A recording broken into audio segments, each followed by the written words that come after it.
Lord, your servant is listening.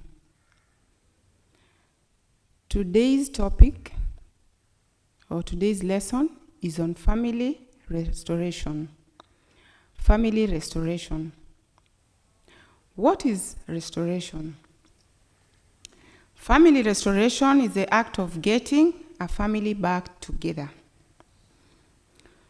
to a satisfactory and joyful state at home. Not just getting them together, but to a satisfactory state at home.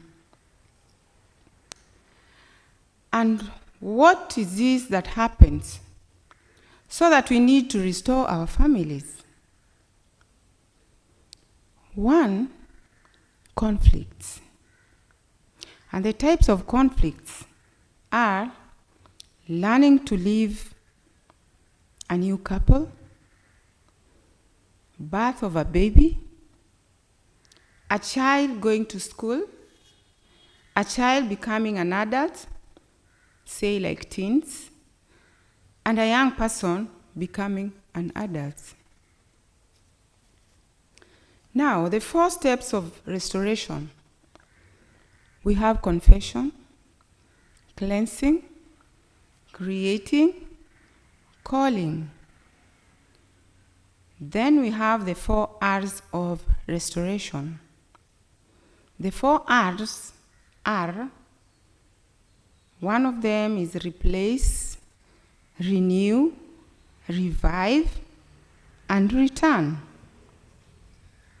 So from the book of Malachi, chapter 4, verse 6, it says, his preaching will turn the hearts of fathers to their children, and the hearts of children to their fathers. What does the Bible say about restoration? From the book of Psalms 115, 14, says, the Lord shall increase you more and more, you and your children. How do we build a family? Take time to self-reflect in advance. Identify off-limit topics. Manage your expectations. Say you are sorry. Speak up and also respond. Don't be afraid to take breaks. You can always take breaks to an auntie, an uncle, or any other loved one, and things will be fine. And lastly, be patient. It pays. It pays. Patience pays. So God's name for restoration is Rapha. Rapha, meaning to heal and restore. In Hebraic translation, it is Rapha. Rapha, Jehovah Rapha. Story. I'll just say a short story. Now, as a child, what do you perceive in life? As a child, you don't know what the world has in store for you. As a grown-up, you might also not know much because we learn every day. We learn every other day. So it's different. Many a times, it turns out to be vanity. Whatever we perceive, whatever we know, whatever we think, that is the way it should be. Sometimes is never what we believe it should be. So it is just vanity, emptiness. A boy who stayed with the aunt lived I would say they were just living. The auntie was working, so aunt would go to work and come back in the evening. Coming in the evening and finding, actually it was a girl, not a boy. Come in the evening and asking like, what have you done? What have you been doing the whole day? Well, didn't you wash the dishes? Why? Why didn't you wash the dishes? Why didn't you clean the floor? Why didn't you do this and that? And the boy would say, I did this, I did, I cleaned, I did. And whenever whenever the girl said that she had done all the house chores, the aunt would still look for more and tell the nephew, asking questions like, why haven't you also done this? So it was work after work, and whenever the boy gave an excuse, the aunt would say that no wonder why you did that to my sister. So the boy was like, did what to your sister? You killed my sister. You killed my sister. And the girl was very much, surprised. How did I kill your sister? And the aunt said, when my sister was giving birth to you, she died. After giving birth to you, she died. So you killed my sister. That's why you don't listen. I always tell you, do this when I come back. It's not yet done. It's not complete. You're bad character. And the girl said, no, it was not me who killed your sister. Yeah, she gave birth to me and she died. I don't know how it happened. I did not kill my mother. My mother died giving birth to me. And the aunt said, what a way to come into the world. What a way to come into the world. You killed my sister. So the auntie continued talking to this girl in a bad way, not really considering. And the aunt told the girl to go and slash the compound. The grass is too long, go and slash. So she went slashed, and when she came back, the auntie said, I want you to massage my legs. And the girl said, I have bruises. I can't massage you. My hands, I can't, they are painful. And the aunt said, yeah, that's what I wanted you to feel, because you killed my sister. So it went on, and the girl told the aunt, now, I think I should go to the university. I want to pursue my education. And the auntie said, no, you can't. It's only my daughter who can go to school.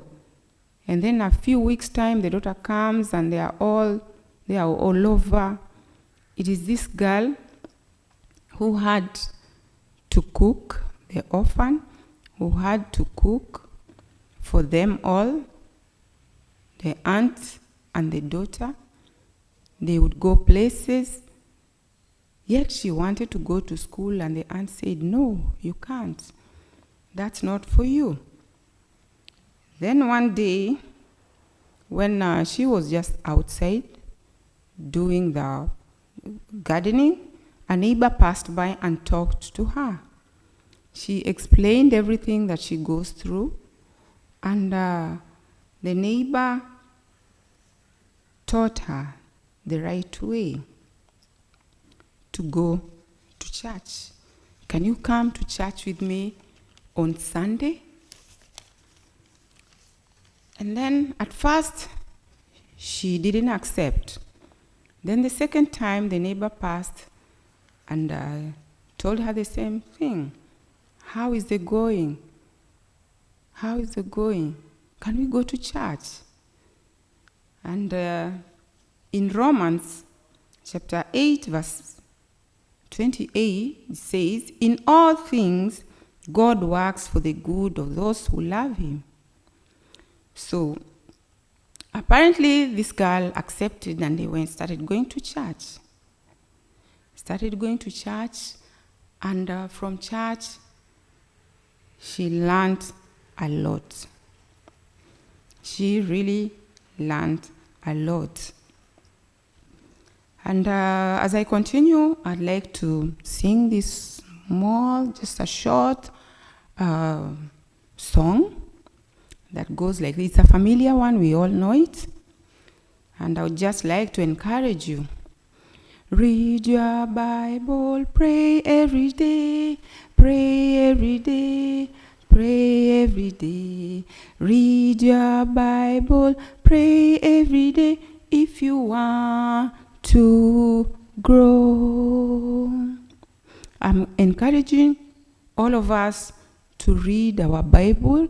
It is from the Bible that we'll find the right way, the right path, the right thing to do. Now, how to resolve family conflicts? 1, accept what you can and cannot control. 2, let anger subside. 3, try to understand other family perspectives.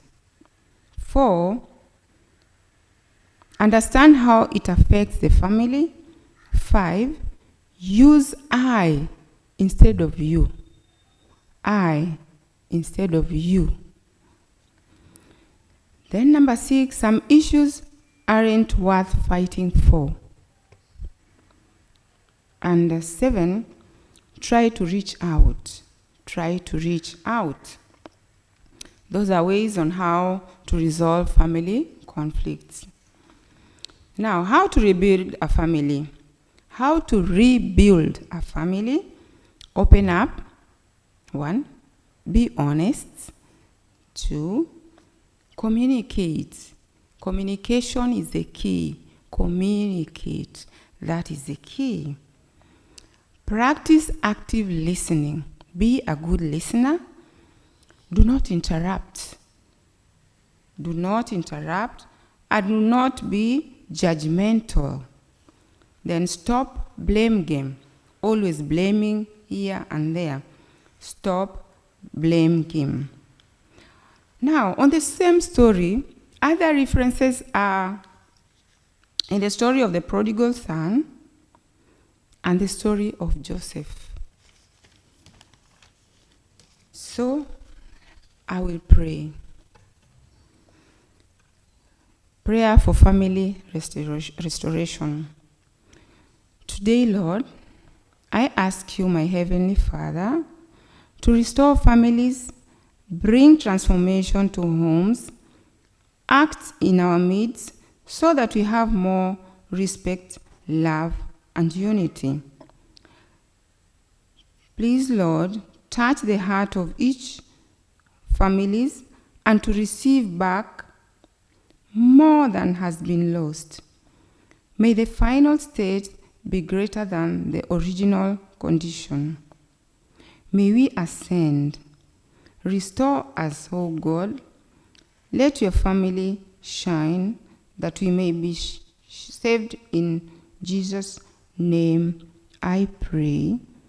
Amen.